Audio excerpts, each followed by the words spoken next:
Alrighty, welcome everyone back to another episode of our TSG podcast. Thank you for joining us again. For this episode of the podcast, I have another special guest with us here from TSG, Coach Hendrik. How are you doing? Thank you for joining us. Hi, Arian. How? I'm good. How are you? All good over here.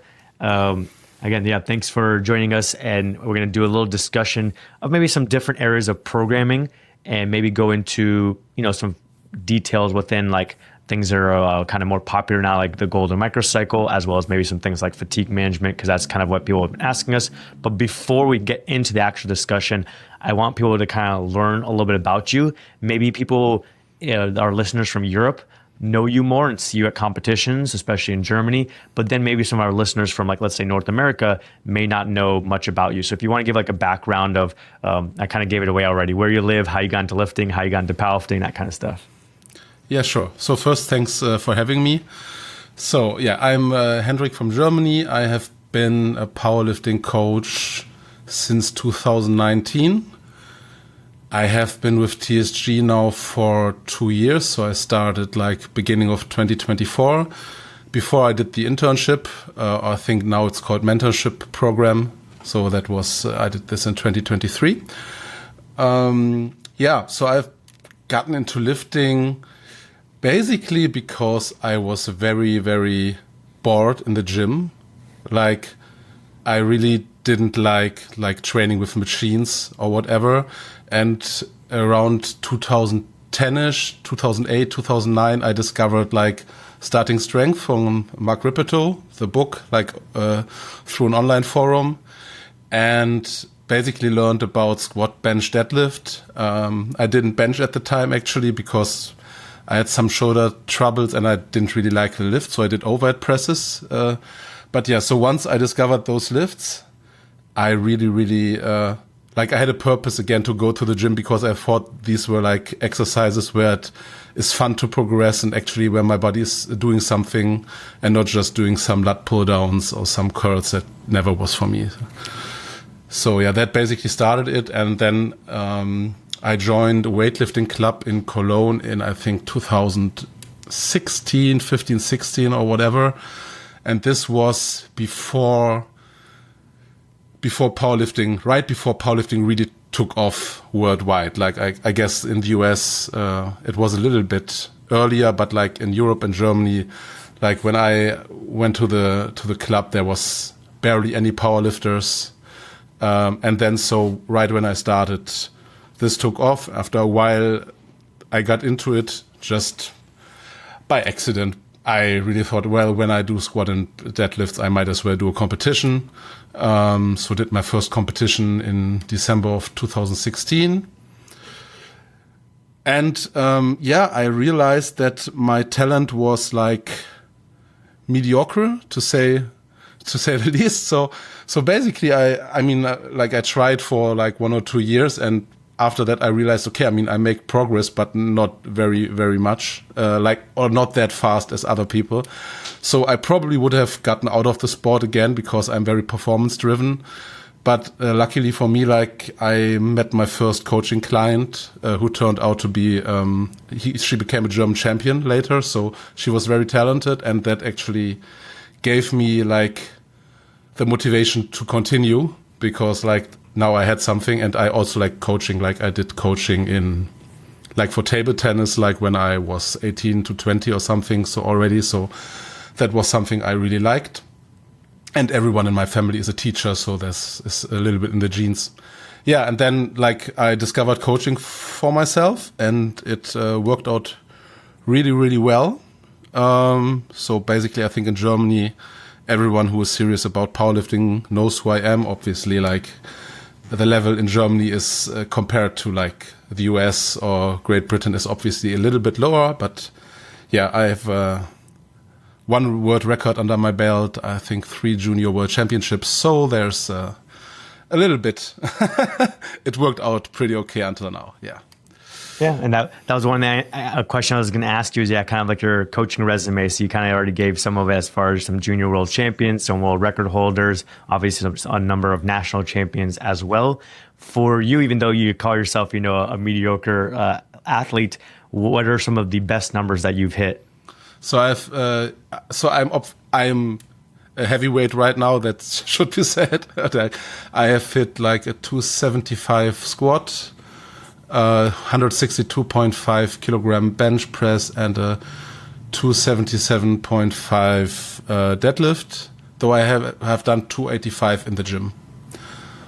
And yeah, I have my next competition in 4 weeks, and like I'm coached by Jason Tremblay, and there should be some PRs in the cards if I do my third attempts right. Nice.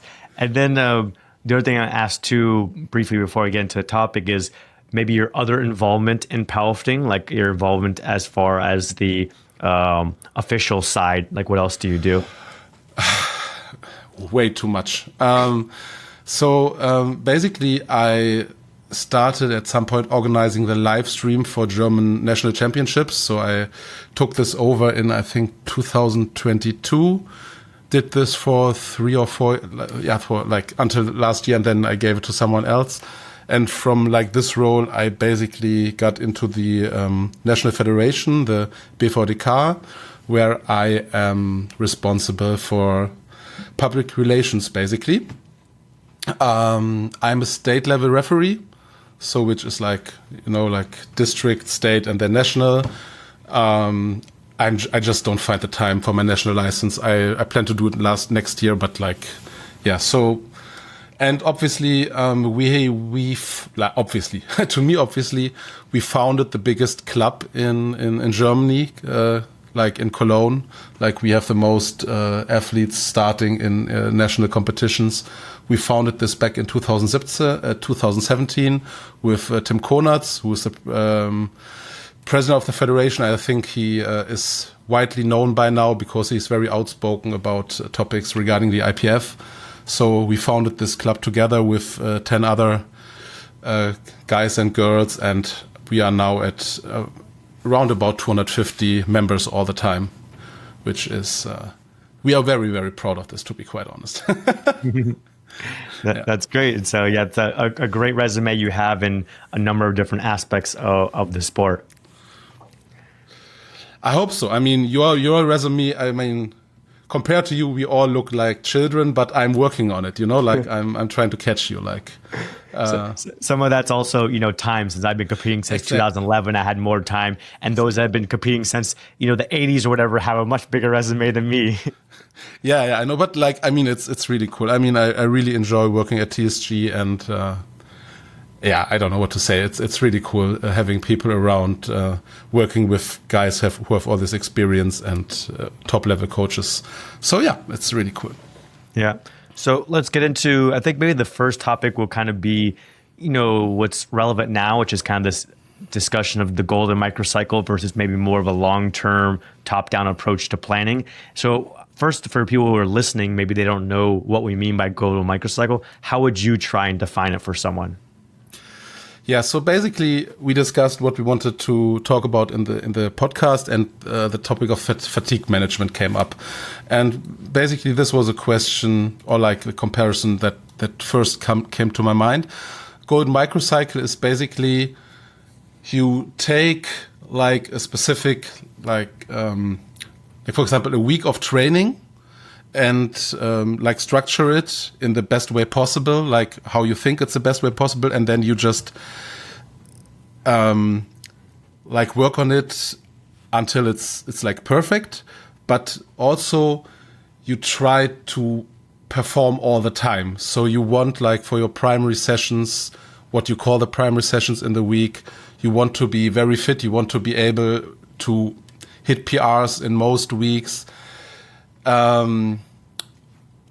Would you add something to it? Yeah, the way I was kind of think about it is that, maybe you're first focusing on your 1 week, and let's just optimize our 1 week. What kind of frequency should we do? Like you said, where should we place the sessions to maybe maximize our recovery going into the primary session, so we can use the primary session to kind of gauge our performance, and then kind of repeat that and let it just develop itself over time. Yeah. So, and I think that is, something that most of us powerlifting coaches actually do. We all try, obviously, to have a very, very good microcycle structure.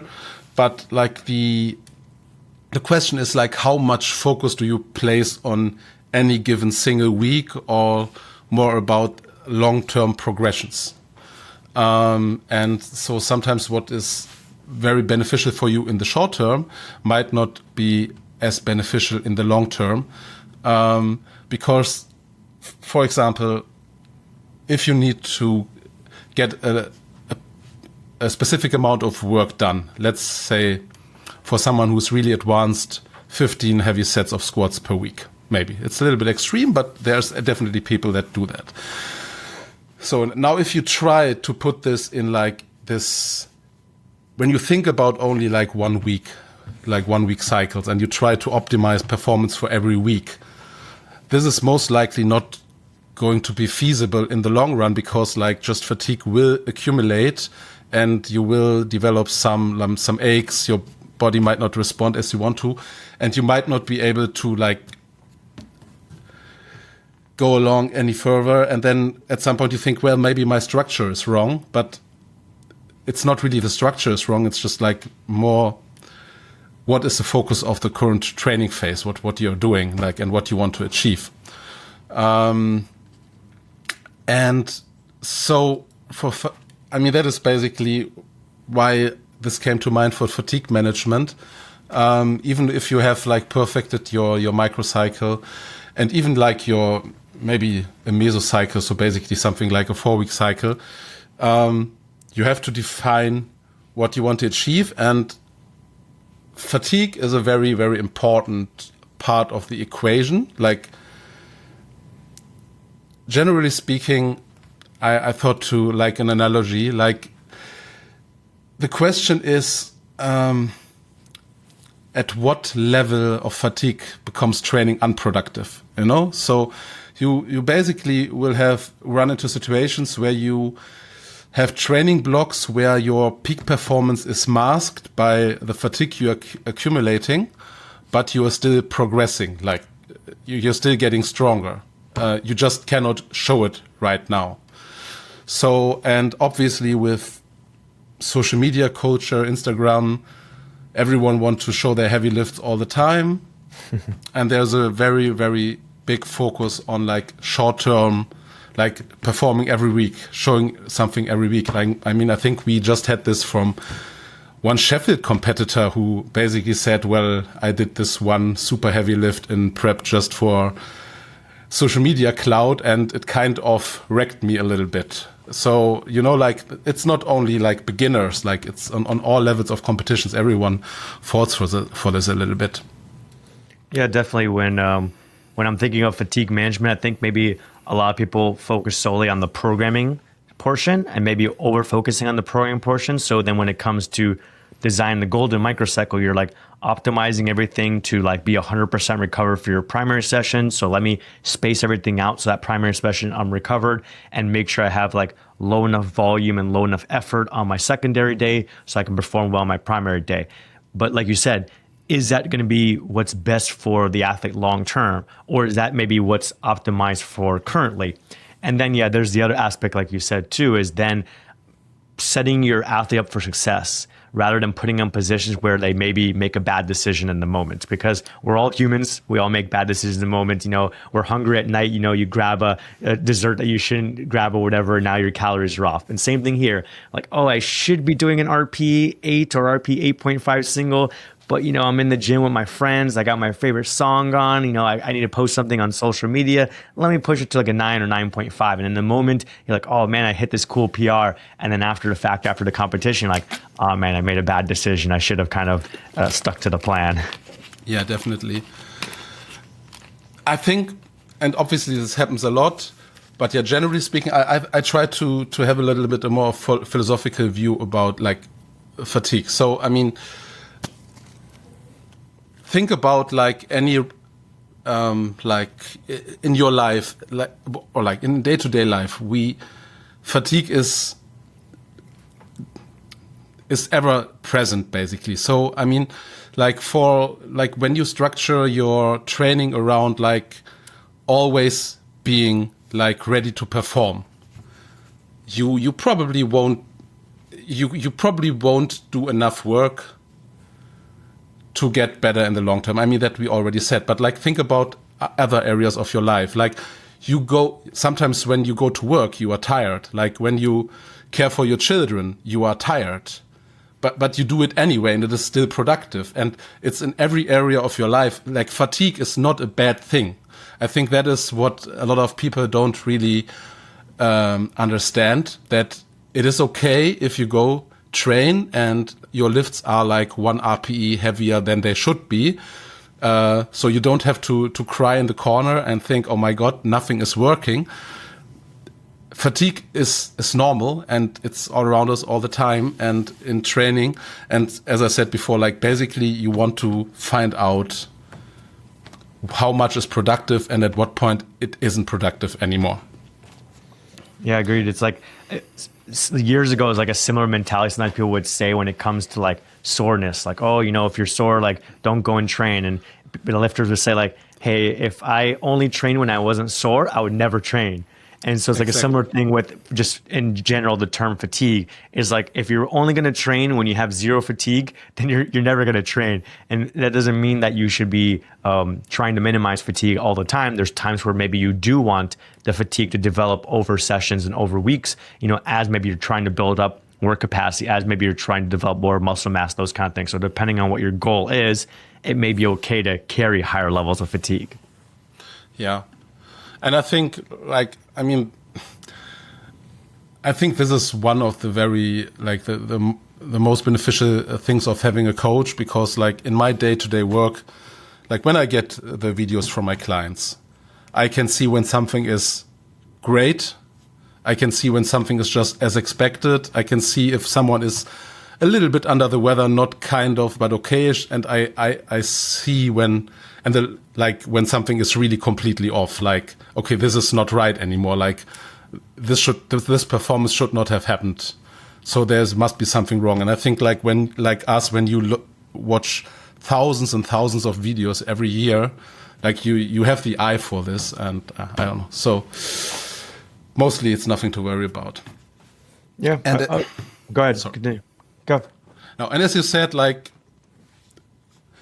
it's not only training that counts to fatigue, right? I mean, we have so many external factors that are relevant, like obviously nutrition, like sleeping schedule, and also like psychological stress.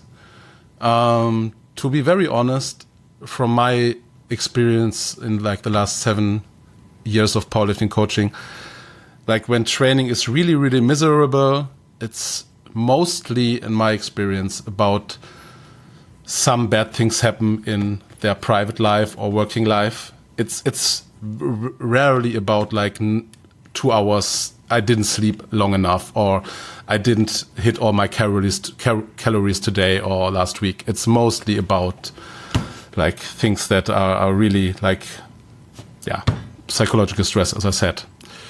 So when I prepared the session here, like I tried to rank this for me a little bit, like what I think is most important. And I thought, and I'm very interested in your view. So as I said, I think psychological stress is number one, like fatigue inducing, or generally like performance, like keeping you from performing very well. I thought, I have written the sentence here, like, given enough talent, you can outtrain poor nutrition. I think, generally speaking, nutrition is like the least of your worries, like for training performance. It's obviously important, like, especially when you want to get to the very highest level and you are not like the absolute 100% talent. But I think very talented people get away with a lot there. And the last point, like for sleep, I thought, like, I think more or better sleep just makes things better for everyone. So, like, if you just have normal sleeping patterns, okay, it's fine, it's good. And obviously, if you have 4 hours every night, you're probably not at your best. But, like, it's just, it's like everyone, like the biggest talents will improve if their sleep schedule is on time. So that was kind of how I thought about these topics. Yeah, it's interesting breaking up in these different topics as far as like psychological stress, I think maybe that could also be, obviously depends on how big of a stress it is. If it's like, going through a divorce, if it's something with like getting fired from a job or whatever, and how long it takes, is that can maybe be a longer term stress, something that's kind of like staying over that person for multiple weeks or maybe even months. They're trying to figure out what to do with their career and moving out of a house and stuff like that. And that can be like really stressful and can really hold the person back. I've noticed, for example, for some friends, even like going through grad school, just the amount of hours that they put into school and doing work and everything like that, and being in the lab, and maybe not, then that leads into not eating well, not drinking well, not sleeping well. So it all combines together, is like the stress of going through grad school held them back from progressing. And once they were done with grad school and they moved on, then all of a sudden their numbers started increasing again. So it was like the psychological stress holding them back. As far as the sleep, I feel like, yeah, again, maybe if it's one bad night, short term, it may not have effect. There's times where like I'll be up late with my buddies, like drinking whatever in university. We're up late, we don't sleep that much, go the next day and I have like a great bench press session. It just didn't have that much of a negative effect in the short term. But if you're consistently having maybe poor sleep, then that can have maybe more overall negative effects on your body, with your brain function and other things like that, that may lead to slower progress. When it comes to nutrition, again, it depends on what aspect of nutrition we're talking about, because maybe a lot of times powerlifters will, let's say, overeat when they go off their nutrition plan. So then the caloric surplus won't negatively affect them, even if it is junk food or whatever like that. Now, if we're talking about someone who's maybe like consistently in the caloric deficit to cut down to a weight class or something, then that can have maybe more of a negative effect on your recovery. And also, like you said, that great talent or great genetics can like outdo nutrition. It always reminds me of this old NBA basketball player. His name was Lamar Odom, and they kind of did like, not quite a day in the life, but a little bit of a day in the life of what he does. And it would just show how much candy he would eat. He would go to the grocery store and eat M&Ms and Reese's and all this stuff. And he was basically just living off of eating chocolate and candy and being like one of the top professional basketball players in the world. So it kind of goes into what you're saying. And then the last thing with hydration, I'll say, is, again, that can have maybe more short-term effects. If you're like really dehydrated going into a session, then maybe the muscles are not going to contract as well. Maybe you get injured, something like that. And so you have to be mindful of that, maybe more in the short term. Yeah, I think a lot of things that you just said, like, just reinforces this longer term view, because like when like a training week doesn't go to plan, like people very often freak out, and that's when I get the messages, maybe we should change the plan, maybe this isn't working and I cannot see this working. But this is, as you said, like in the short term, like the variations are so big, and like every one of us had like perfect sleep for like 3 nights straight and went into training and the training was miserable. Like there's just a correlation. It's just bad luck. Sometimes you don't know. What about like doing other sports besides powerlifting, like at the same time? Do you have like some like thresholds where you say, well, you can, obviously it depends on the level of the athlete, but yeah, and it depends on the level of the sport they're doing. But usually, like what I try and do is, people are usually more asking for like cardio, like, hey, I want to do some steady state cardio, or my doctor wants me to do some steady state cardio, or I enjoy doing pickleball or whatever is popular now. So people will kind of maybe sometimes ask that to me, and I'll find a way to just program it around the training. So again, it comes down to fatigue management, as far as like, hey, don't do a bunch of lower body cardio before your primary lower body session. How about you do it after on the same day, or maybe on a different day where you have 2 or 3 days rest going into a lower body session?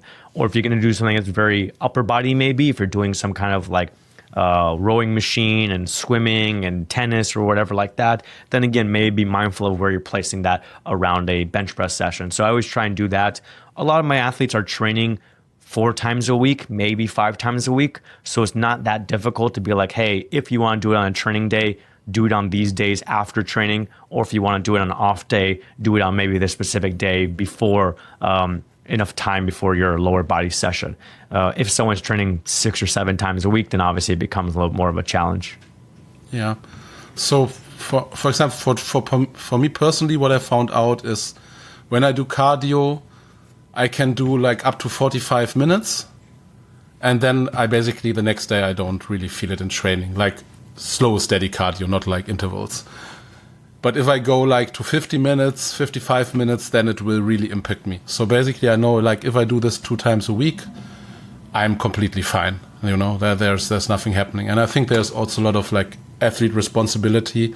They have to learn to listen to their body and what that tells them, and then it helps in making good decisions. Do you have cases like where you think like step count, you know, that is like a thing these days, you know, like people post how many steps they do. Do you have like a count where you think that is too high? Because I haven't had several clients who are up to like 20,000 and more steps every day. And I was really wondering, I don't think this is optimal for performance anymore. Like you don't need to move around that much. I'm sure there's probably some upper threshold, but kind of like what you're saying with your steady state car, which is interesting, is like you found the point where maybe that becomes too high. Like, hey, if I keep it to here or below, I can do a couple sessions a week, get the benefits without pushing it too far.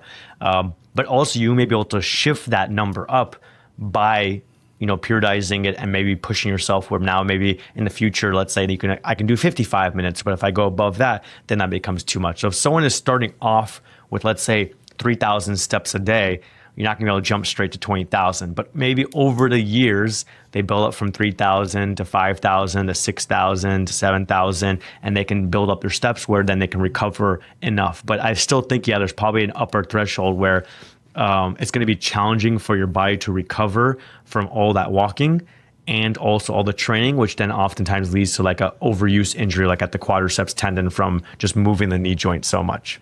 What do you think? Like, I think the threshold is very high, but I think I had one athlete specifically who broke it. Like, I think she did really above 20,000 every day, and I thought, and it like her training very often was very bad, and I couldn't find any more solutions. I just wanted to push back a little bit about like the threshold, like going to 55 minute cardio.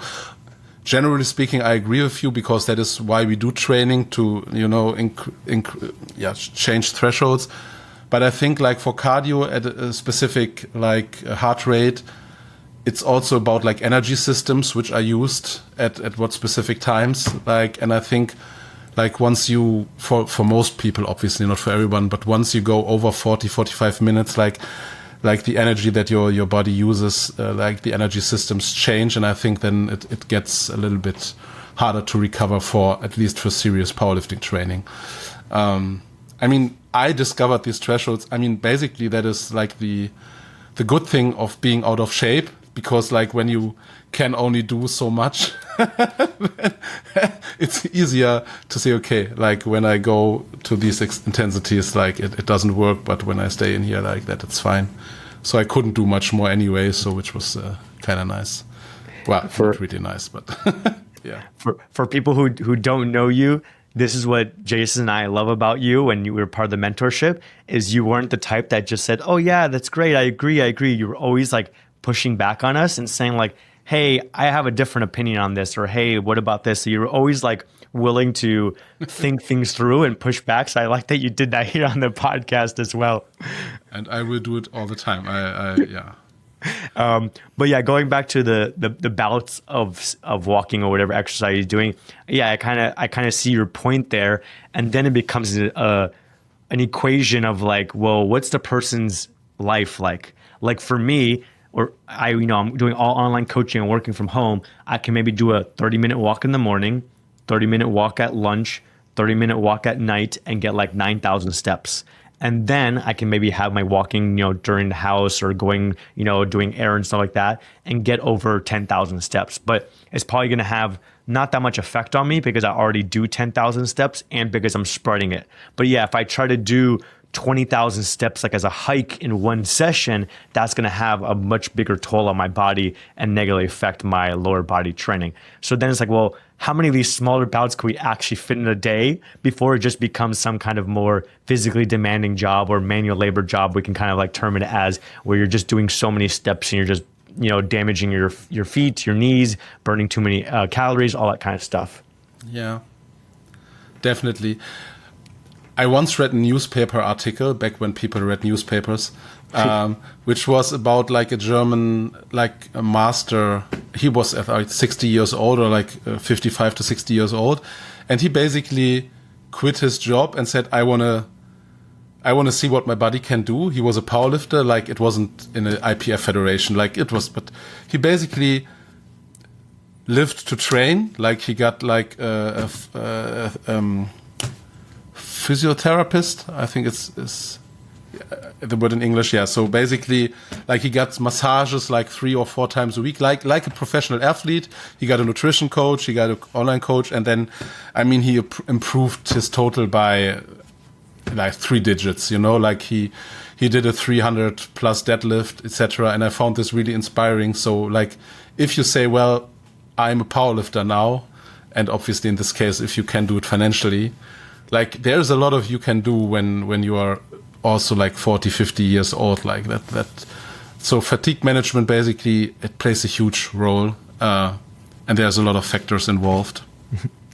It's interesting because there's a very popular guy here now in the US, at least. I don't know if people in other countries have heard of him. His name is Brian Johnson. He has like an Instagram account on YouTube, and he's trying to basically figure out how he can live the longest and how he can like maximize all his metrics. And he's putting millions and millions of dollars into testing himself.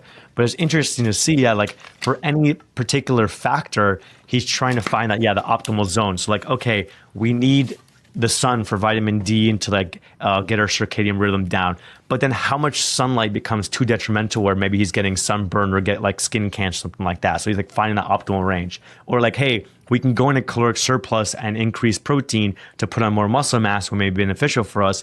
But then maybe how much protein is too damaging to the organs, or how much caloric surplus is then putting on too much body fat. So he's always trying to find these optimal zones of like, how much caffeine should I have? How much sunlight should I have? So it's interesting that this guy did it where he's like, I'm quitting my job, dedicating everything to powerlifting, and finding that optimal zone of everything I could do for recovery, everything I could do for training and maximize my total. Yeah, it's admirable when someone just like goes all out. I really enjoy it. Yeah. So going really quickly, going back to like the discussion as far as like step count or even like cardio and stuff like that for a powerlifter, it's trying to find, well, how many steps are beneficial to like benefit you for powerlifting, benefit you for general health, benefit that you can burn more calories and be able to eat more food. And then at a certain point, it starts to become detrimental, where now it's like affecting your ability to recover for your training sessions. And if you worry about all these things all the time, like what is okay, what is not okay anymore, then you have this stress layer on top of it that you're constantly worrying. So, it can get tricky. Like, That is an interesting aspect too. Like, another thing around the world, but especially in the US, is like all these things that are potentially beneficial, but also have negatives. Like, okay, chocolate's beneficial for you, but then there's heavy metals in there, or whatever else. Like, these foods are good for you, but they're in plastics, like extra virgin olive oil in a plastic bottle. Then you're getting the microplastics. So then not only is it the negatives of those things, but then like you're saying, this additional level of now you're stressing about everything. Like, what is the origin of this meat, and what kind of packaging is it in, and what kind of heavy metals or things are in there. And so now you're just like being more detrimental with the stress. Yeah. Powerlifting is a really it's a great sport because, again, all age groups, you can get very good even if you start late. But it's also a very unforgiving sport, because we basically train one quality, which is strength. And sometimes, I think Ray Williams said this, he only learned discipline through powerlifting, and he did American football before. It's just sometimes when you really want to get these other 2.5 kilograms on your bench press, for example, especially as a lighter female, and everything needs to be on point. You need to do everything right, and otherwise nothing happens.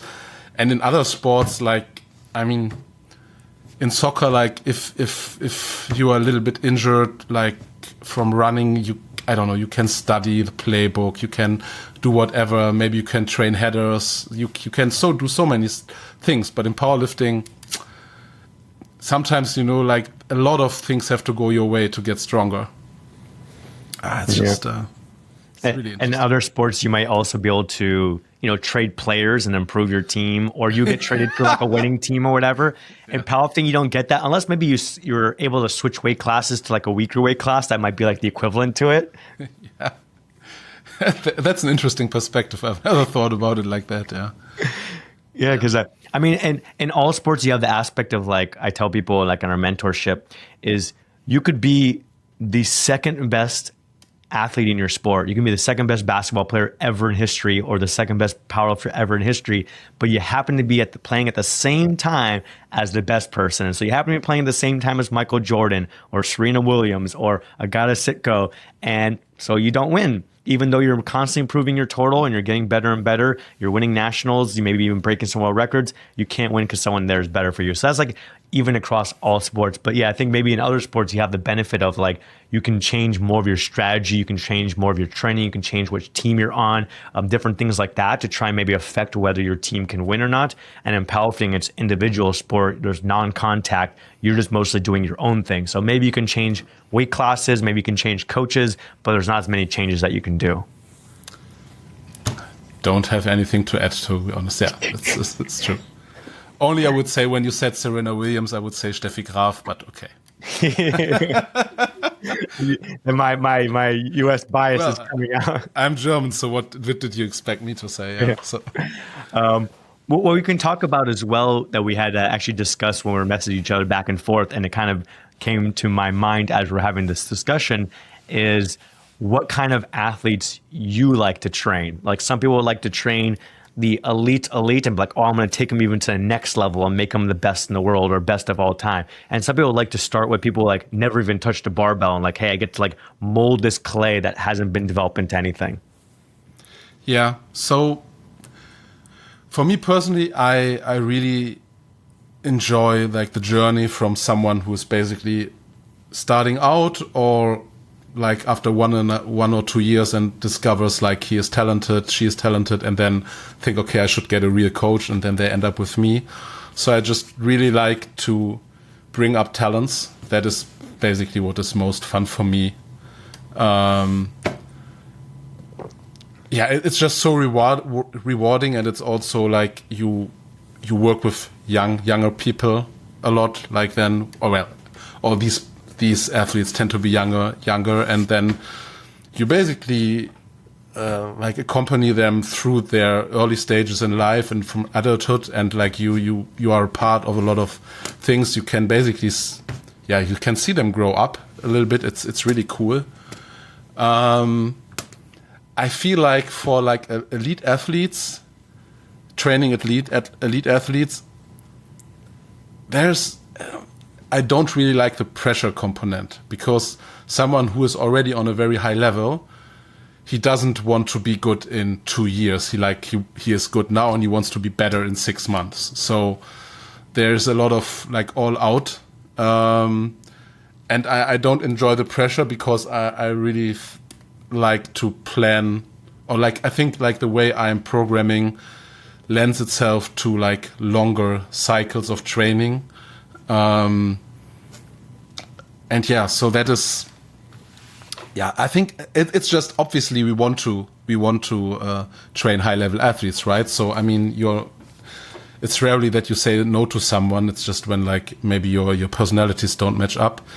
So my first few very good athletes, I basically started them off from nothing, and then they became really good. I did this quite a few times already, so I would also say it's one of my core competencies. But then after a while, very good German athletes start to notice, obviously, and then you get athletes on a already very high level. And then it is just, obviously, it's interesting, it's challenging. I like doing it, but I don't feel at home, if that makes sense, you know? Yeah. When it comes to starting with someone like brand new or pretty early on, do you enjoy that both online and in person, or do you enjoy it maybe only in person? I enjoy it in person much, much more. So, I mean, one of the first things I realized when I started coaching, I can see how someone should move. So basically, Like, it's not that like I have this biomechanics background where I exactly know how the body should move, but like I see someone doing a bench press and I could very often point out you are not doing, like, that's not how your body is moving optimally. So, and that is, so like in-person sessions, going together to the gym, I really, really like that. And like basically all of my very first like 10 or so clients were all based roundabout in Cologne, North Rhine-Westphalia in Germany. So I was seeing them regularly. It is challenging. Online coaching in that way is more challenging. Like, you can request a lot of videos, etc., but for me it's not the same. And there's also an aspect of like to give you an example, like with one of my best lifters, like Helena Decker, 2 times junior world champion. When I train with her like once or twice a week, just from like the conversations we have during training, I gather so much information that is useful. And it's not like, tell me what, it's not that I stand in front of her and say, tell me this, tell me that. It's more like things that she mentions casually, and then I pick up on stuff. And I found that this helps me tremendously. And so basically, in a perfect world, I think online coaching works extremely well for powerlifting. But I am very much of the opinion that if you would like in-person coaching of athletes has a higher ceiling of what we could achieve. Yeah,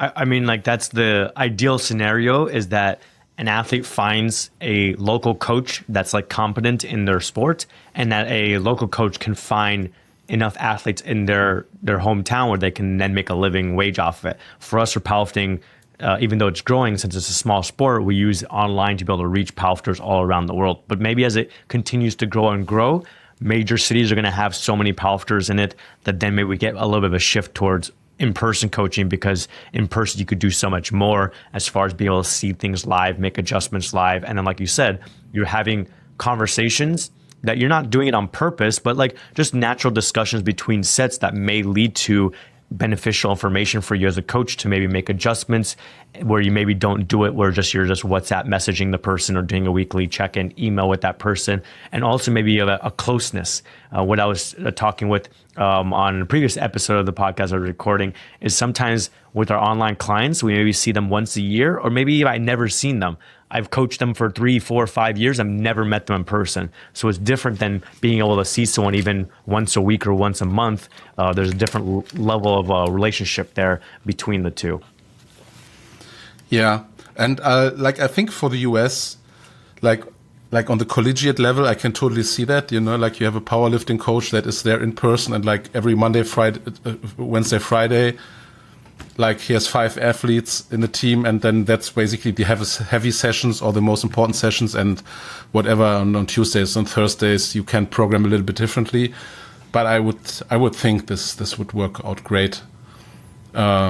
I think Microcycles was also a little bit like this. He had his own gym, and everyone in his gym had to train with his plans. It worked out very well for him. I mean, you need to be a little bit older to know who Microcycles is, but yeah, Shaco, I think in English, yeah.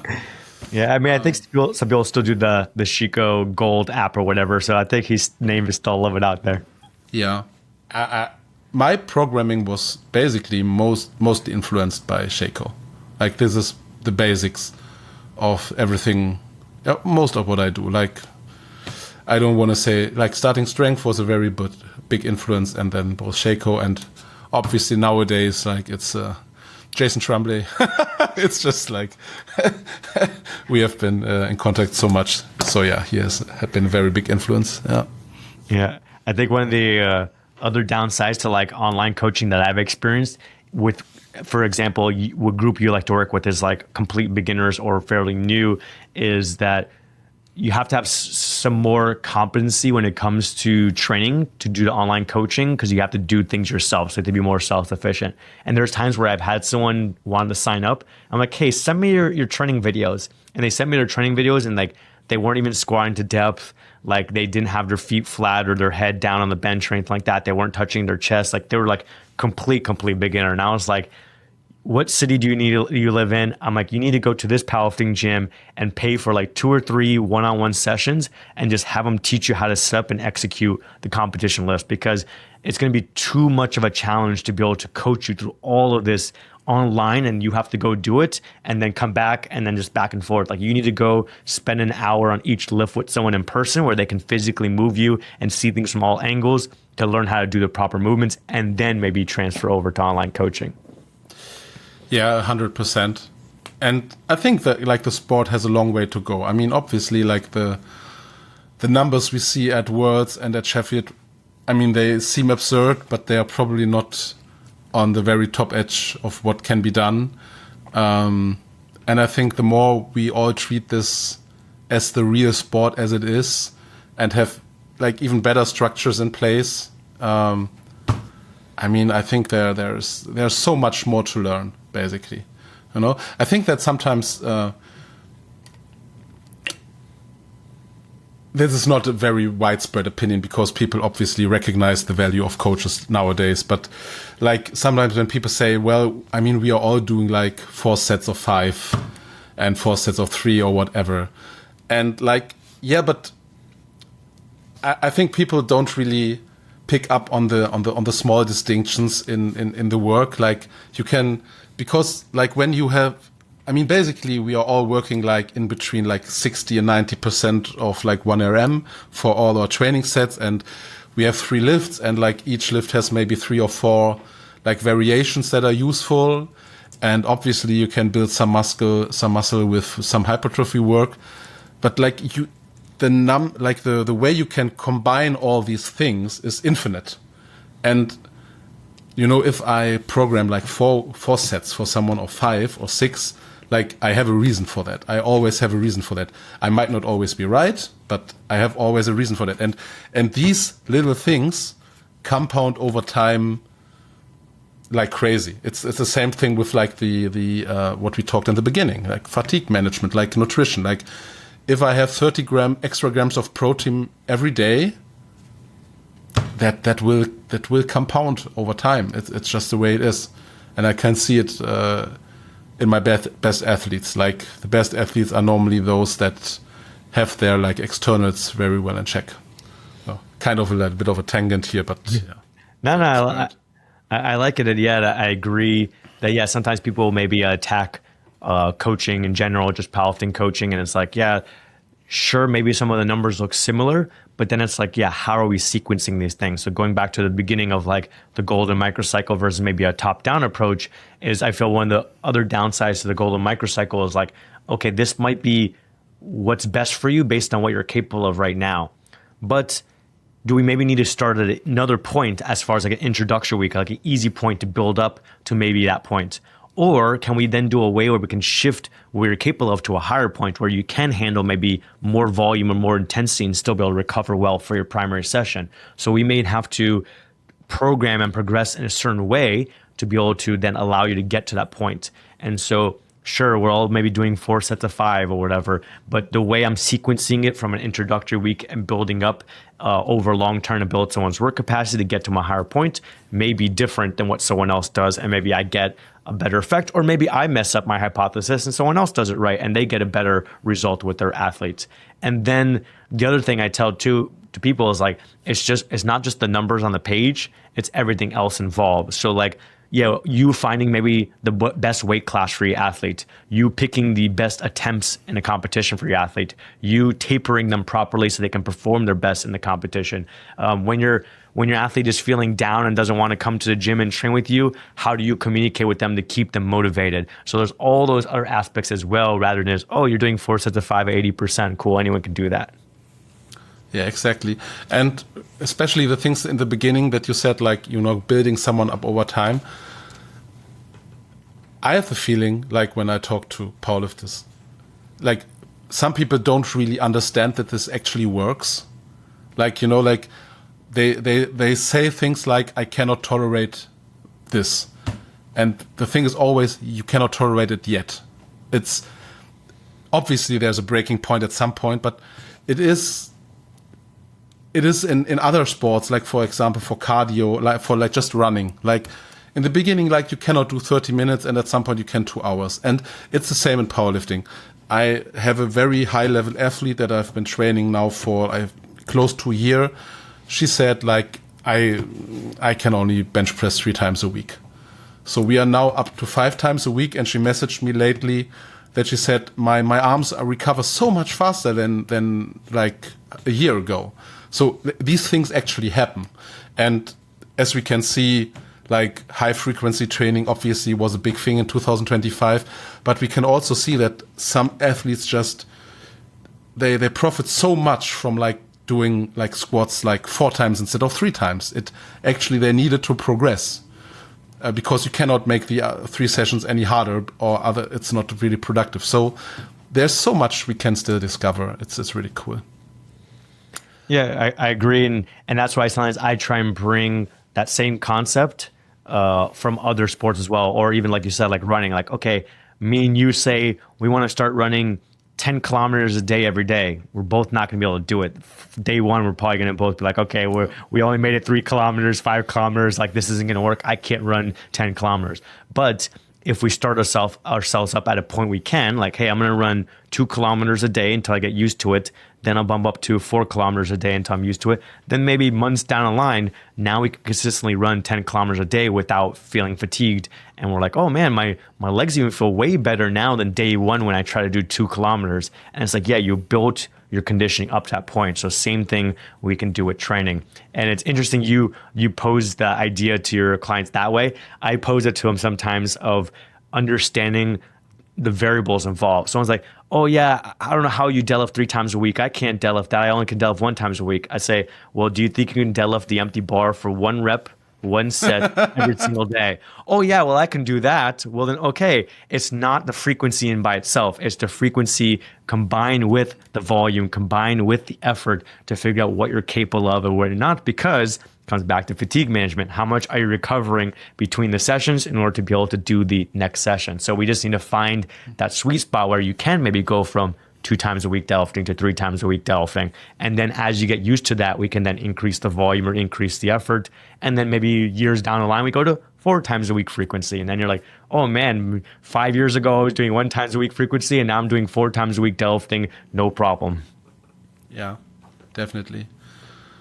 I want to also circle a little bit back to like what kind of athletes we like to train. I found out for myself that for me, it's very important that I train some like everyday powerlifters, like normally talented powerlifters, because I think when your like roster gets skewed to a little like level where the people have a lot of talent, you forget how hard progress sometimes is for some people, because you can get caught up like you have this great athlete and he improved like his squat 5 kilos after like half a year and you think, yeah, great, but your programming maybe wasn't that good because he should have like progressed like 10 kilograms, you know, like you could have done better. But since there's progress, and progress is always the most important thing, that at least things move along. So you might get color blinded like for like how good you really are, or like how much attention you have to pay to specific things, because like I think like athletes who I don't know peak around about like 350 to 400 dots at some point, and this point in some lifts comes very early, like you really have to pay attention to what is happening. You really have to give it your all to progress them, and sometimes you still fall short. And I think it's so important to have this component in your training, at least when you want to be like a complete coach. You know, if you basically have your identity that I train only world champions, then you don't have to deal with this stuff. But there's basically only one person that comes to mind. Yeah, that's a tough niche to do. another thing I was going to ask you regarding like the type of athletes you need to train or you enjoy training is that sometimes when it comes to certain groups that you're training, then there's people out there, again, attacking powerlifting coaching that may diminish your accomplishment. So for example, if you're working with all these beginners and they're making big progress, people are like, well, they're beginners. If they just look at a barbell, they're going to get stronger. So do you ever like kind of get that kind of a backlash for like what you're doing and the accomplishment you're making? Or is it pretty good as far as the community that you're around? Okay. I mean, to be honest, no, I don't get this backlash because so for German powerlifting, I'm a very, very successful coach. And like, I don't think there is, seems a little bit like bragging, but like, it's just like, there's basically not one powerlifter that left my coaching, went to another coach and then got exponentially better. That doesn't happen. Obviously some got better, but it's not something like, where I wouldn't say, well, we wouldn't have achieved the same thing. And there's basically only two people I can think of right now. So I don't get this backlash, but like I'm in a position, like in Germany, I train a lot of the very top athletes, but internationally speaking, I mean, I have won. My athletes have won. I haven't won anything, but my athletes have won a lot of things. But still, like, I mean, to the very top level in the like open worlds podium, I mean, it's quite a way to go. So, but I don't think like I'm internationally known enough that people shit on me. No, I don't get this backlash, but like maybe to make it less about me, it's more like I really because I'm so involved in powerlifting and I'm also, I think, very observant, which comes in handy when you are a coach. So I try to really pay attention, like at competitions, like what coaches are coming up and what coaches like have good athletes, but these athletes don't really progress as much as I think they should. And so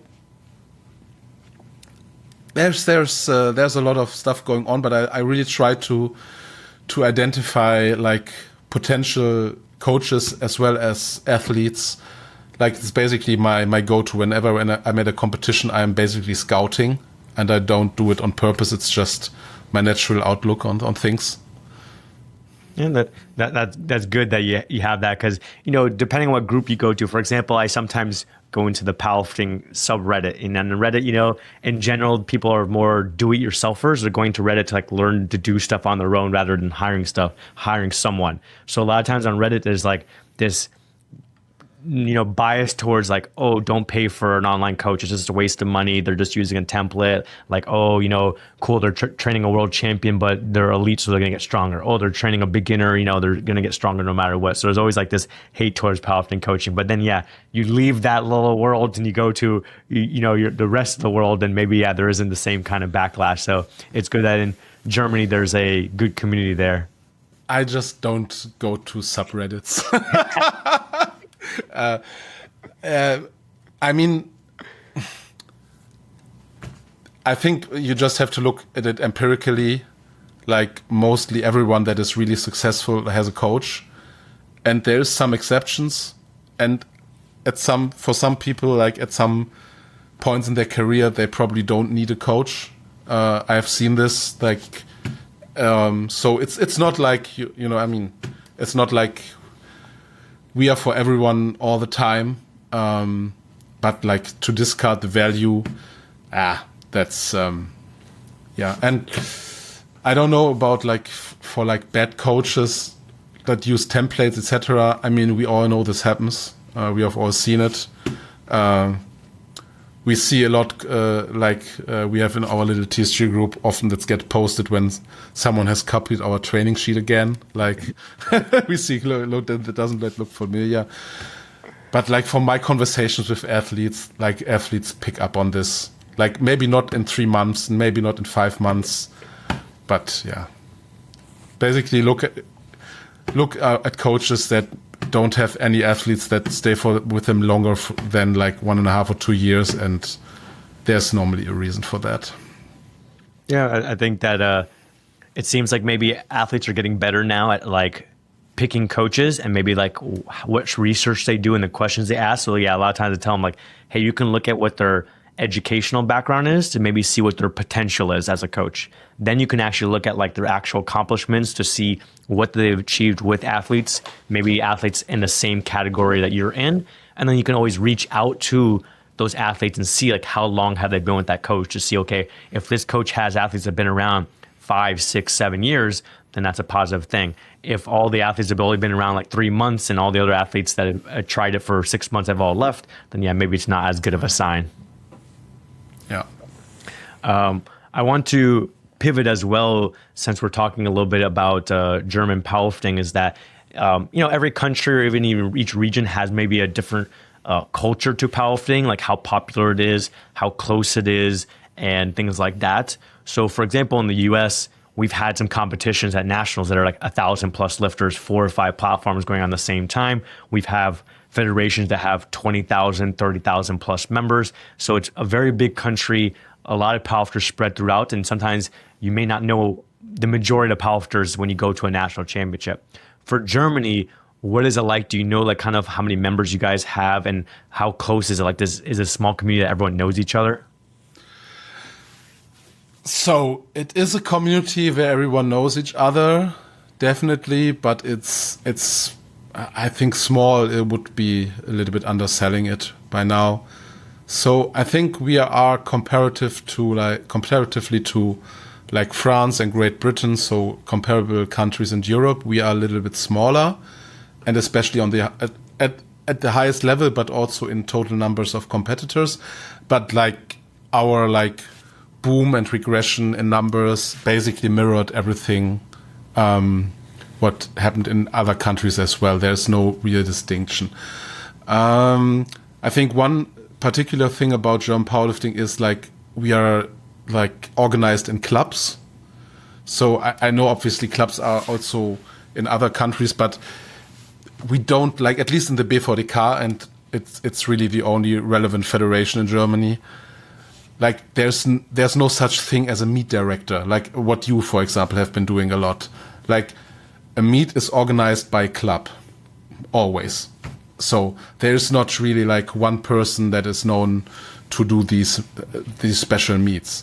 We have some meets, like 2 or 3 bigger meets without a federation attached to it, like for everyone basically, sometimes where you don't even have to wear a singlet, that are really, really big. Like we had the TBB Open, we had Bending Bars, we had Insanity, stuff like this. But these are more like one-off things. So everything is organized in clubs, basically in Germany. I don't think that is true for most other countries. And it is also, our nationals will start on Friday. And that is sometimes already a huge debating point. Not always, but sometimes. So the idea that we have like nationals from Monday to Sunday, as was like maybe in USAPL, I don't know exactly, but I think it was in some case. That's not gonna happen. So even like maybe, and so we basically like the qualifying totals have reflected that, so they have gone up a lot, absolutely a lot. So the level of athletes increased dramatically, absolutely dramatically. But we have increased national qualifying totals so much that basically we will have open nationals with maximum 160 competitors, and we have divided like, so there's open nationals, there's junior and sub-junior nationals, and there's master nationals. Equipped nationals is as well. So we have 4, and there is plans of doing separating sub-juniors and juniors, because last year we experienced a big decline in numbers in sub-juniors and junior lifters, but not in open and masters. And we think this was a result of the very high qualifying totals that like 18, 19, 20-year-olds looked at these totals, like they were strong in the gym, looked at these totals that I can never achieve that. So, and then, like on a statistical basis, like then more people stop than continue normally. And then like yeah, the numbers plummeted. Just I think we had barely 120 competitors in nationals, and the year before we had like 230. So, and so basically to be able to decrease the qualifying totals, obviously if you have like 2 or 3 days for just sub juniors and 2 or 3 days for juniors, then you have more competitors, and that is also. One has to say that nationals is everything. Like there is, I think that is in most countries that is the case. But like, I mean, you have basically you have state championships, and then you have nationals, and sometimes you have district championships. And there's we have a lot of competitions by now, and it has drastically increased as well the last 2 or 3 years. But still, like if you hit your biggest like 500 dots total at state level, then not everyone, but a lot of people will say, well, you haven't done it at nationals, and the level of refereeing probably wasn't that high. So there's a lot of that going on. Yeah, it's interesting. Yeah, you guys have like the club system, which I guess maybe there are some other European countries that have that as well. But then like in other areas, like in North America, it's not really a thing. Like for US and Canada, you, as a lifter in the US, you just buy a membership from the website for whatever federation you want to compete in. Then you just find a competition. You sign up directly for that competition through the director, like through me, and you're paying me the money, and I can make the profit or loss specifically. And then you go compete. And even for nationals, you just sign up for nationals. Depending on the federation, maybe an individual is running nationals, or the federation's deciding to run that nationals. And then it kind of just, again, profit and loss to that individual, or maybe the federation if they're running it. For Germany, do you have to like pay a due to the club itself? Indirectly. So you pay one fee, but it is divided by the federation and the club. So most of the revenue goes to the club, and the sum goes to the BVDK. But that is national level. It is different on state level. So, for example, in North Rhine-Westphalia, everything goes to the club, but like in another, it is divided as well. I lost my train of thought. That's fine. The next question I was going to ask you is, so then for every level of competition, as an athlete, do you have to be a member of a club? Yes, you have to be. And what I wanted to say, I recovered. So we are doing open nationals this year. Like our club is organizing them. We did junior nationals 2 years back. So we have basically now 7 or 8 years of organizing competitions under our belt, like probably 20 or more. We never even tried to make a profit. Like, I think every single competition has operated at a loss. It's basically like, I don't know how to translate it. In Germany, it's called like gemeinnütziger Verein. So it's a club that is organized to benefit the public, basically. And in our case, to benefit sports. And that comes with like tax advantages, for example. So when you have this status. So the idea when we organize like a meet, it's more like this is our duty, like we have to do this. And obviously we want to make a profit. And maybe we have like by accident have done it 2 or 3 times. But it is more like, okay, we have done this competition, but now we need more monitors. We need a bigger like background. We need this, we need that. So we always find new things to buy. But again, like we don't have to break even. Like we just have to obviously keep the club afloat and make sure that our finances are going well. And like this, this mentality, I mean, is very, very widespread in Germany. So when so we have obviously all these district championship, national championships, but there's obviously other competitions as well. And when people started, like basically people can charge whatever they want then at these other competitions. and they started to charge like 100 euros or whatever, or even 70 euros. And there was huge backlash, because the clubs are often dominated by people who are doing this for like a decade or two decades, have organized competitions in their own spare time without any financial benefits for themselves for years and years and years. And they view it as like there's coming people in that want to make a quick buck of powerlifting meets, which in my opinion is ridiculous, because like no one is getting rich running powerlifting meets. I don't know. I mean, you may, it's not going to happen in my opinion, at least not in Germany. But yeah, so it's actually a huge topic, and we had a very big meet was actually planned for last year, and they took like 150 euros, and people didn't sign up. There was other problems as well, but like Germans are sensitive in that area. Yeah, it's interesting, for us, like the business entity in the US would be like a nonprofit organization or like not-for-profit organization. And you do get like some government like tax benefits and stuff like that. But even then, because, we're capitalism over here, there's loopholes or ways that nonprofits will like say they're doing something for a good cause and they get the tax benefits, but then the CEO is like making millions of dollars on the side, just because the way they structure things and the way they can like pay for things. Yeah, obviously, corruption is also in Germany, but like, it's not a big topic, Yeah.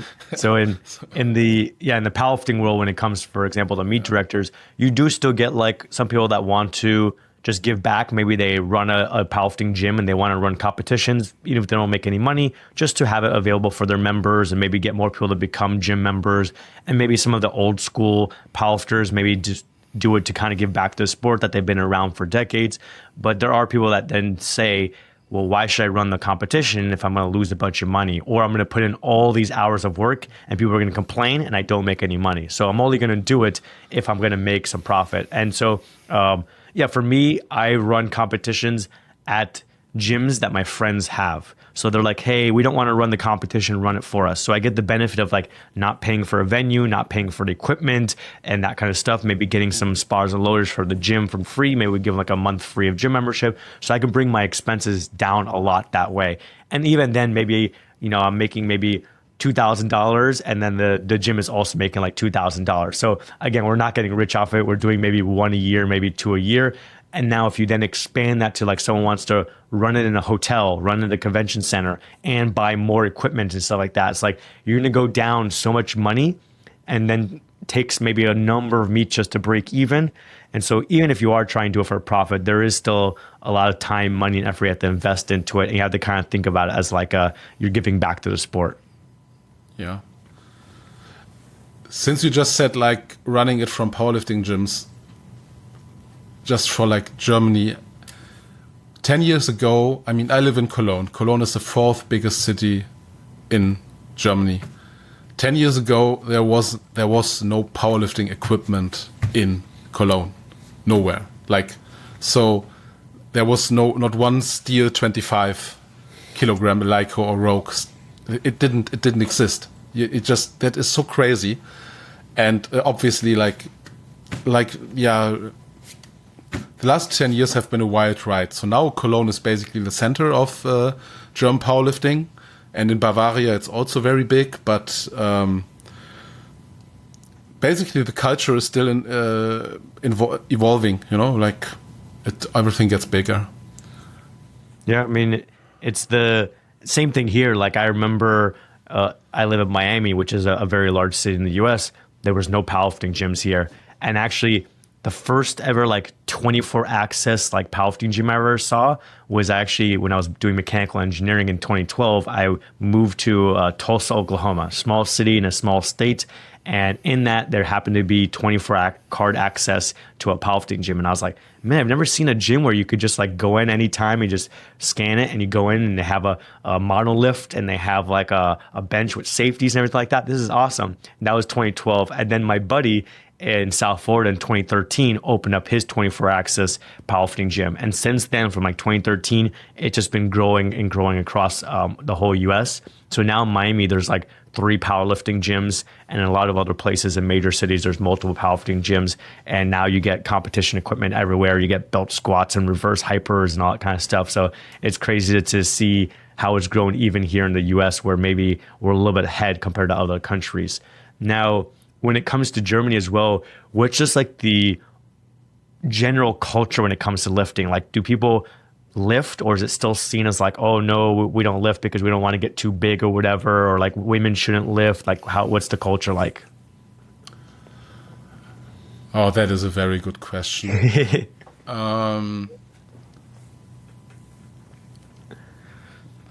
The problem is I'm a man, so I don't experience the female perspective. Mm-hmm. I have always viewed powerlifting as an incredibly empowering sport for women.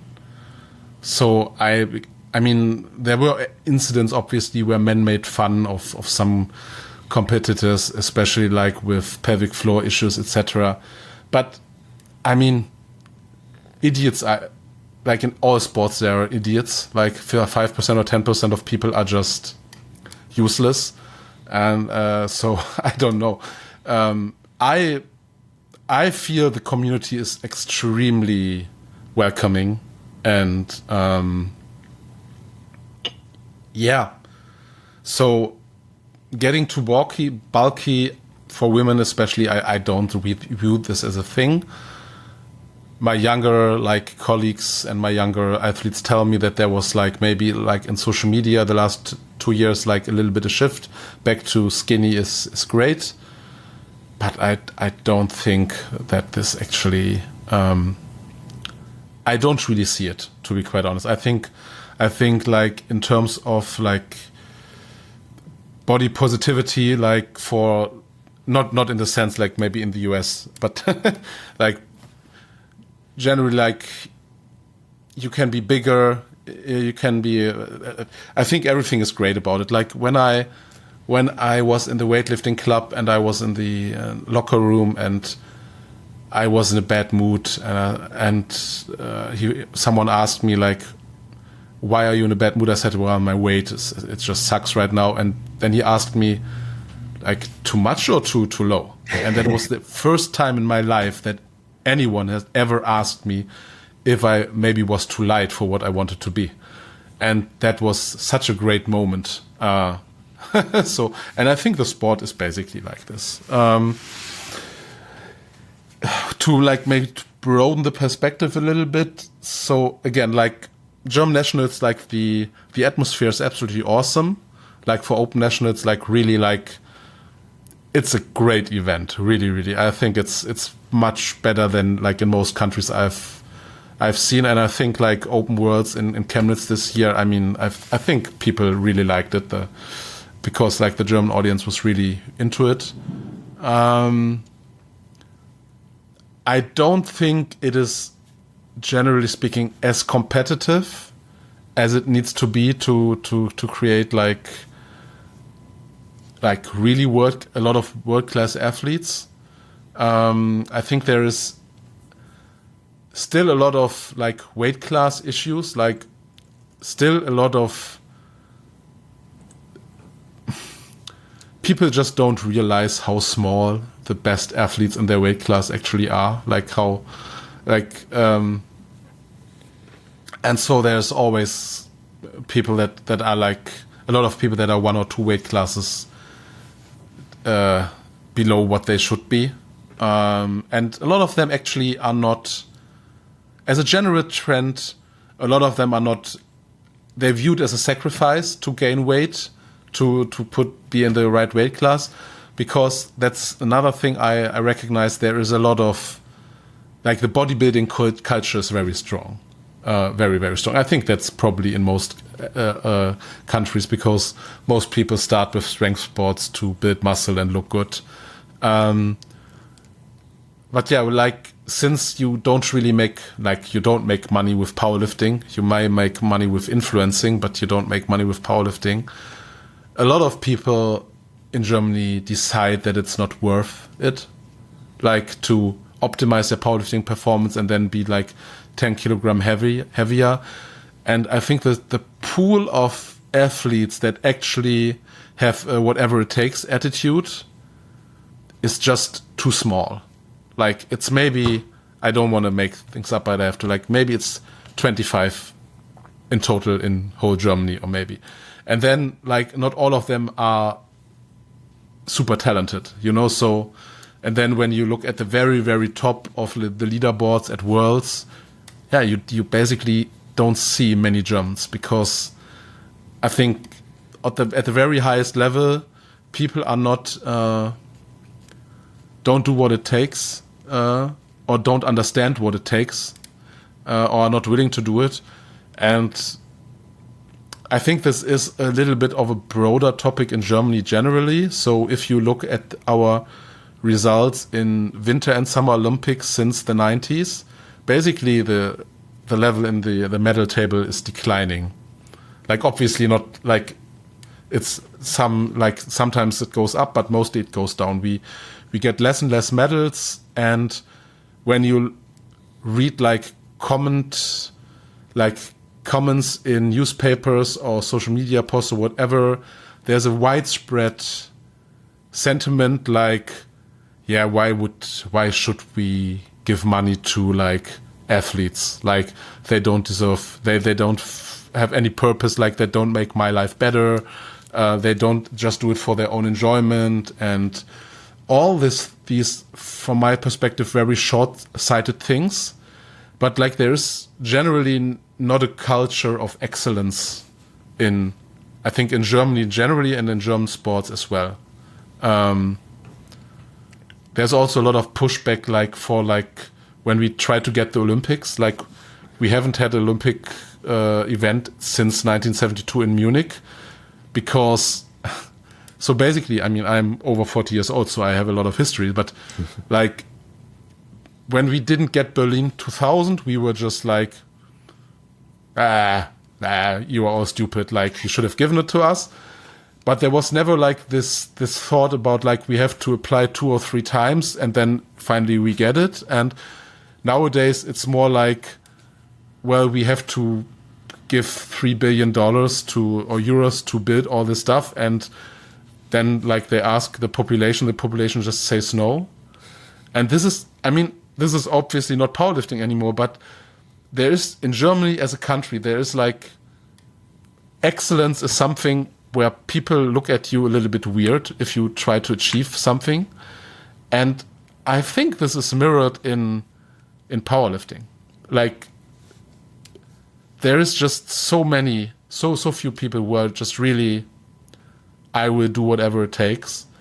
And there's also in my experience, or in my judgment, there's not a lot of powerlifting coaches who are actually like willing to accommodate an athlete that says whatever it takes and then go all out as well. And with all out, I don't mean like, all right, we max out 5 times a week, because no, but like really structured, but very hard, ever increasing, like volume, intensity, etc., over long periods of time, and very closely monitoring.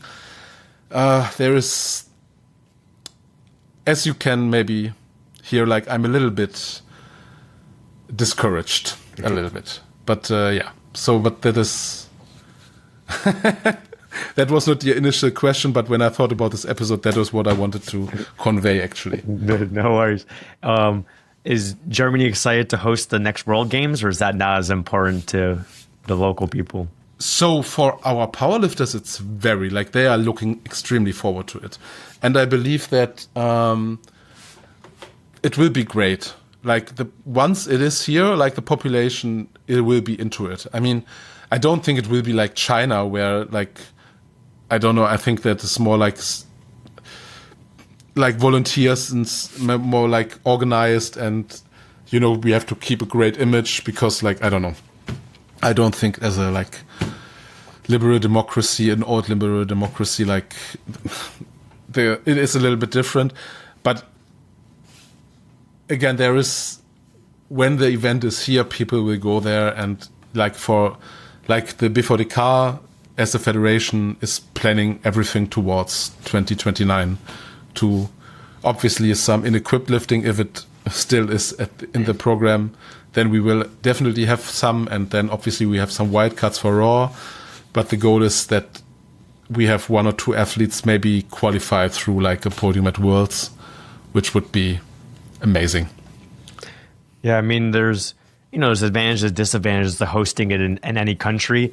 What it seemed like for China was like maybe going in, some people, depending on what country you're from, were maybe worried about like how difficult is it to get a visa, how difficult is it to travel, using their services, like their apps for ride services, that kind of stuff, and then like the language barrier. But then once they got there, I guess, yeah, the organization went above and beyond as far as like customer service for all the coaches and athletes and everyone involved and the number of volunteers they have. So yeah, you're saying maybe Germany won't have the budget to do the same thing for World Games in Germany, but maybe then it's more easy for everyone to travel, especially like powerlifters in Germany and Europe, that it's going to be easier for them to travel there, and more people might go to just watch and be involved. And so you get some other benefits with that kind of aspect, like having a good location.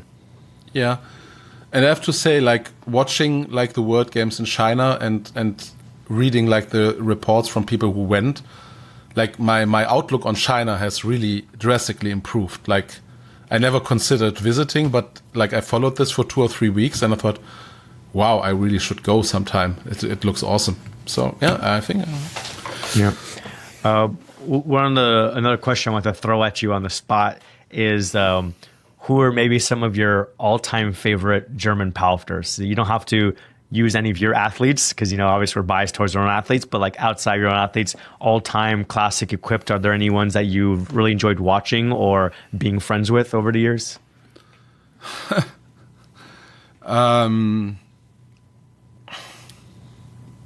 That's such an interesting question. Because like basically all of the ones I want to mention are still active.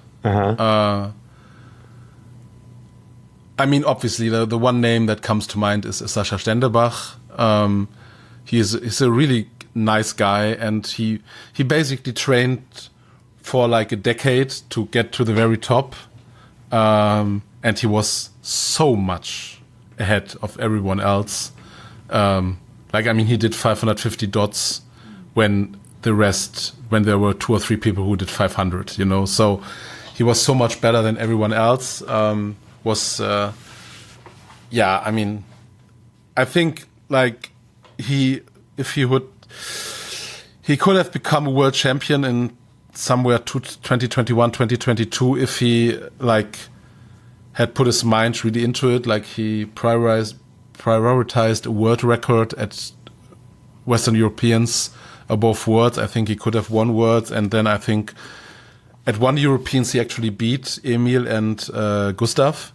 That was the Europeans that is a little bit famous for the judging in that session, because like those 3 athletes, they got in 2 squat attempts over them. So Emil bombed and Gustav got 1 and Sascha got 1. But like in the end, winning is winning. Like he adapted to the circumstances and he beat both of them.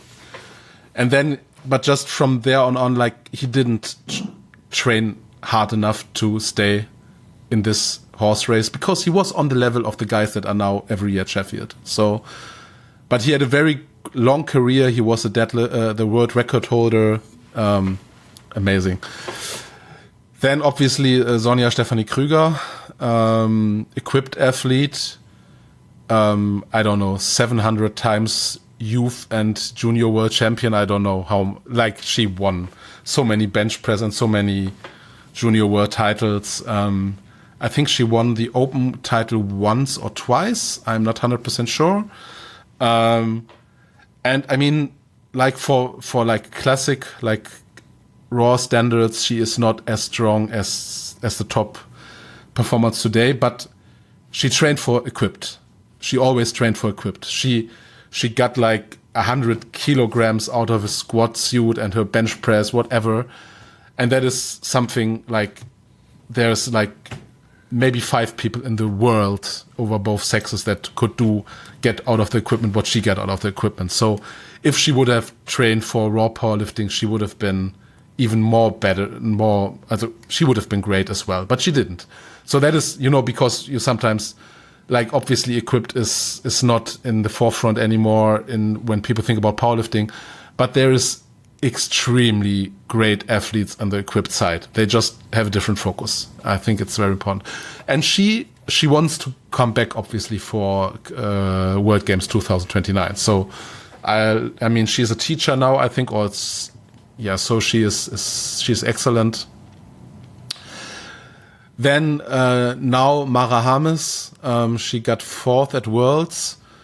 And the one thing about her is, I mean, everyone likes her because she's so nice. So it's hard to dislike her. That is one thing. But also what I talked about before, like, she basically said whatever it takes. So, I asked her, like, yeah, can you explain to me, like, your 6-day split, what you're currently doing? And her answer was, actually, it's now 7 days. No? So, and there was like 2 deadlift days back to back above like 85%. So it's just crazy. She did, and I just admire that she did what she had to do.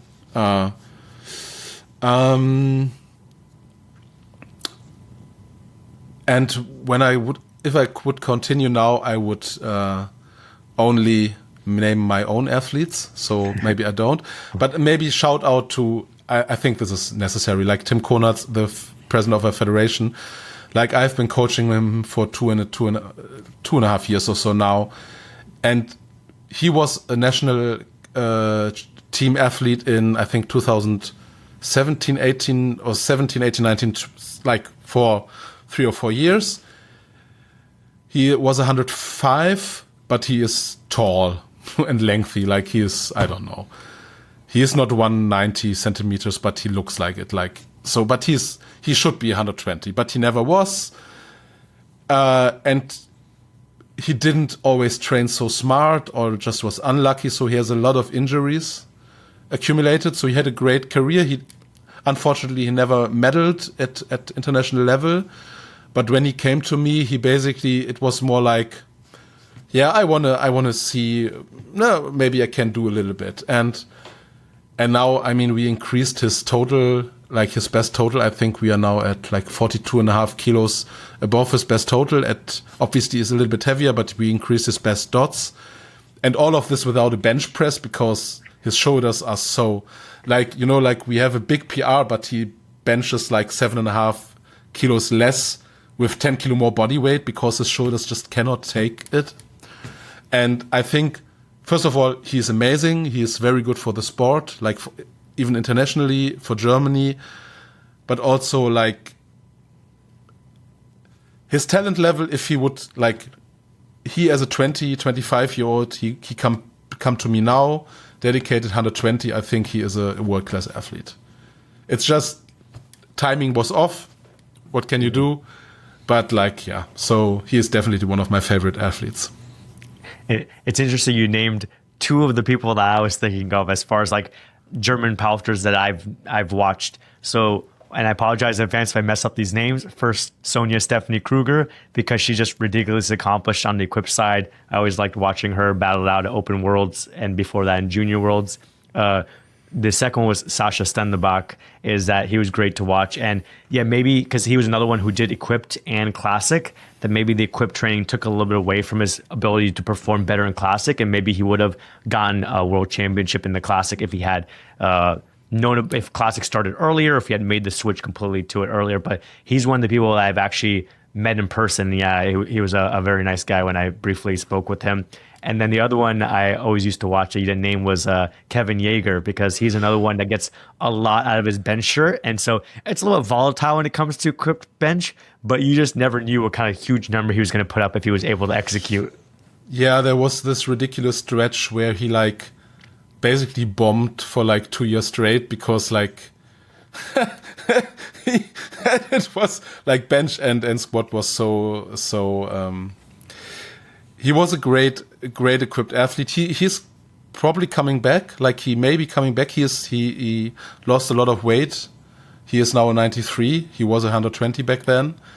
But like he served a 4-year suspension, so I cannot name it as a favorite. Him as a favorite. Got it. By all means. The next thing I wanted to say was like, if people listening want to reach out to you and want to maybe ask you questions about coaching, to sign up, or maybe just have discussions with you, what would be the best way? Email, Instagram, or any other way? I mean, I guess the only real way is Instagram with Hendrik_KSC, CS in Carola Garra. So email, I mean, obviously Hendrik@thestrengthguys.com. I always also check this one regularly. And like, I mean, if you are getting in touch with the Strength Guys, you obviously can get in touch with me. It has been, again, like I've been involved with TSG for like 2.5 years now, and 2 years as a coach a little bit. And it has been a wonderful experience. And yeah, so there you can find me. Yeah, I'm glad you're enjoying it. Yeah, we'll throw the information in the show notes so they can more easily, find your Instagram and your email if they want to bother you with whatever questions they have. And then the final thing I'll say is like, do you have any like maybe final message you want to give out to maybe your athletes, like a shout out to your athletes, or maybe like a message to German Powerlifting Federation or anything else like that? I want to. So we are like a few days early. I don't know when this will air, but I would like give a shout out to the IPF and say their like rule book updating process is a disgrace. I'm really sorry, but this is not okay. This is absolutely not okay. This is not how you treat your member nations and generally athletes in general. And on a more positive note, this weekend I will have a team meeting in Cologne with my athletes. Even one of my international athletes is coming, like from the Netherlands. I'm really looking forward to it. I love all of you. I think that I leave it at that. It is like coaching, powerlifting coaching has been the best part of my life for the last 7 years. It's amazing. That reminded me, I was going to ask just for a reminder again for the listeners, in case someone is like local or within Germany, what's the name of your club and what city is it in? It's in Cologne. It's called Kraftsport Colonia. It's also on Instagram like this, but just Google it. You will find it. Yeah, in case they want to drop in at your gym or maybe come and do in-person training with you. We have a new, since November, we have a new gym that we pay privately. It's a big gym, like we have like 6, I think, or 7 competition racks, like 3 platforms, 2 racks. We have a lot of stuff and it is amazing. And we need all the money to sustain this. So daily pass is 10 euros. Nice. Well, thank you again for coming on, Hendrik, and giving us your thoughts when it comes to everything from programming to the culture in German powerlifting and beyond. Thank you so much for having me, Arian. Looking forward to what's the next time.